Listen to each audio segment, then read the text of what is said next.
Fala galera do Vascão, sejam todos muito bem-vindos. Vamos para mais um vídeo, de um girão de notícias sobre o Vasco da Gama.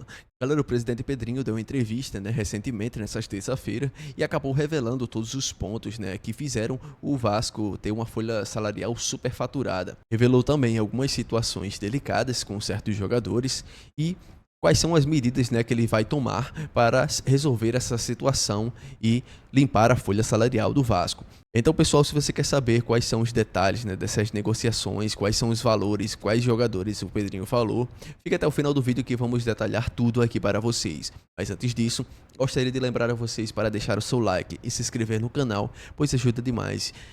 E o YouTube entende que quando você deixa seu like, esse vídeo é relevante para você e para outros vascaínos e acaba entregando esse vídeo para mais e mais pessoas. Então, pessoal, é isso e sem mais enrolação, vamos para as notícias. A folha salarial do futebol tem criado dificuldades para o Vasco nessa janela de transferências. Com valor mensal alto já comprometido, o clube vê pouco espaço para novas contratações e tenta aliviar o cenário com saída de jogadores. Mas o que levou a folha a ser superfaturada, um termo usado pelo presidente Pedrinho. A folha é superfaturada. O orçamento não é compatível com as receitas. Os jogadores, dentro da avaliação esportiva, que precisariam encontrar outros caminhos, não estão sendo fáceis de serem diluídos. Os valores são muito altos. Outros clubes não querem pagar. O valor é desproporcional ao rendimento, disse Pedrinho na terça-feira. Hoje, a folha salarial do Vasco está em cerca de 17 milhões de reais, levando em consideração apenas os atletas, ou seja, sem os custos da comissão técnica. O valor da folha do Atlético Mineiro, que disputa a Libertadores, por exemplo, é próximo disso. O Corinthians, Palmeiras e Flamengo estão acima.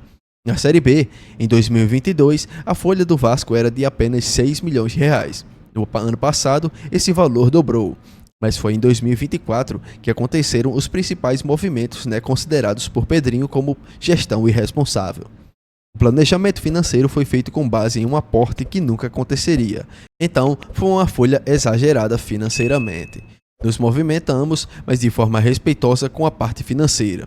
Preciso que a torcida esteja do meu lado. Se querem alguém irresponsável, essa pessoa não será eu, disse o presidente Pedrinho. Algumas situações ajudam a explicar o valor. Em 2023, os salários mais altos do elenco eram de Medel e Payet, que chegaram na janela do meio do ano. Naquele momento, o Vasco brigava contra o rebaixamento, que precisou fazer movimentos mais ousados para se manter na Série A.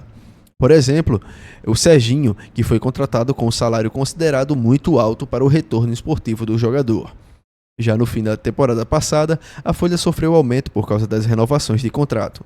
A diretoria atual acredita que os acordos com Zé Gabriel e Praxedes, por exemplo, estão fora dos padrões. Já Pablo Verrete teve o salário quase dobrado, ao entendimento, no entanto, de que o argentino entrega rendimento e, comparado a outros atletas, está longe de ser o problema.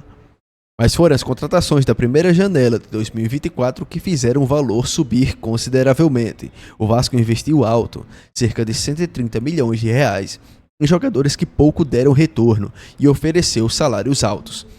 A pressão por esforços fez a SAF cometer loucuras, contando com o aporte de setembro, que não vai mais acontecer, já que a 777 Partners foi afastada do comando do futebol vascaíno.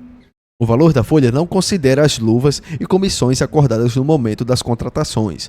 São números que aumentarão significativamente o passivo do Vasco. Os salários mais altos do clube hoje são os de Payet e o de Felipe Coutinho, com valores bem próximos. Por isso, o Vasco tenta liberar o espaço na folha salarial desta janela. A dificuldade, destacada por Pedrinho, é encontrar times que aceitem pagar altos salários a jogadores que não estão sendo utilizados ou pouco renderam nos últimos meses. Nos casos dos empréstimos de Zé Gabriel e Serginho, a Coritiba e Criciúma, respectivamente, o clube carioca vai arcar com metade dos salários dos atletas, o que, no fim, não vai representar a economia necessária que o Vasco busca. Praxedes, que foi para o Atlético Paranaense, pertence ao Bragantino e não vai mais gerar custos para o Vasco.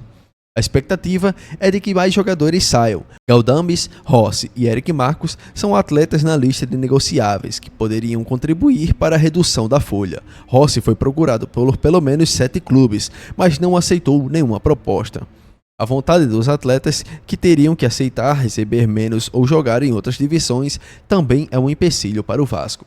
Então, galera, a questão de Galdames e Rossi, na minha opinião, são as piores. São jogadores muito fracos, né, bem abaixo, não estão sendo nem utilizados, nem sequer relacionados, né, para os jogos. E os dois juntos geram um gasto de quase R$ 1 milhão, né? Isso é um absurdo por jogadores que estão parados, que não serão usados e não estão sendo usados, nem sequer são cogitados.